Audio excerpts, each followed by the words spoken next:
So dito nga po mga kalingap mga ka-EDC, Viancy hindi masaya, gustong may makasamang iba. So yan po yung ating pag-uusapan po mamaya mga kalingap mga ka-EDC. Pero bago po natin ipagpatuloy yung video ito sa mga bago pa lang po sa ating munting channel, huwag po natin kalimutang suportahan ang ama ng kalingap Kuya Val Santos Matubang at Kalingap Rab.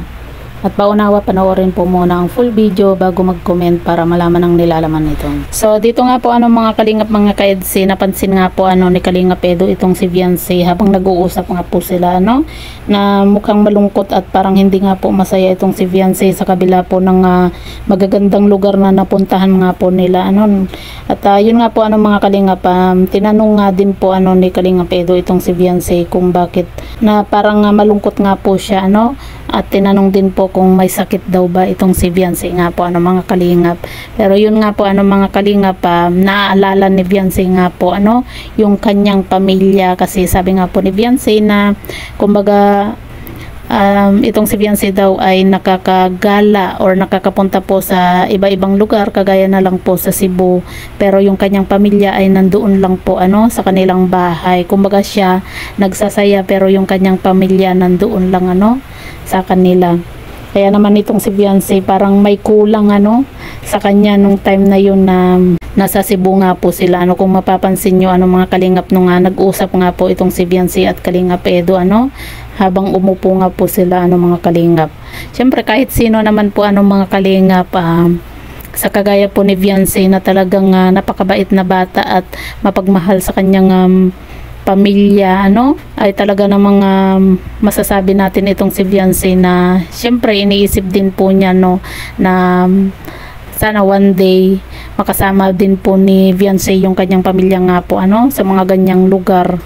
'Di ba? Kasi mas masaya po mga kalingap na masubukan din po ng kanyang magulang nga po ng kanyang mga kapatid na makapasyal din po kagaya ng kanyang ginagawa po ngayon. At yun nga po mga kalingap, napakaswerte po nitong si Viancy dahil may mga sponsor po siya may mga sponsor po ang Tambalang EDC, kaya po nagpapasalamat din po tayo sa lahat po ng mga sponsor.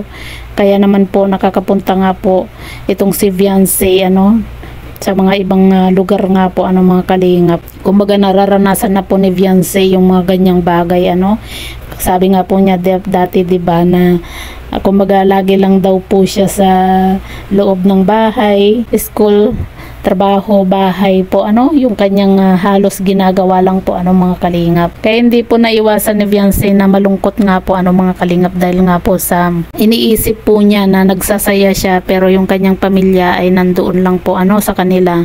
Sabi nga po ni Kalingap Edo nga po mga kalingap na sa susunod nga daw po kung may pagkakataon po na makapunta ulit sila sa Cebu nang sila lang dalawa lang po ni Viancy. Pero yun nga po mga kalingap, hindi nga po pumayag itong si Viancy na makasama itong si Kalingap Edo nang sila lang daw pong dalawa Kumaga siguro pagkakasama daw po niya yung kanyang pamilya po pwede daw po. Diba? At yun nga po mga kalingap, grabe napakaganda po ng napuntahan nga po nila Viancy dito nga po sa Cebu. Talagang lahat po ng lugar na napuntahan po nila napakaganda po.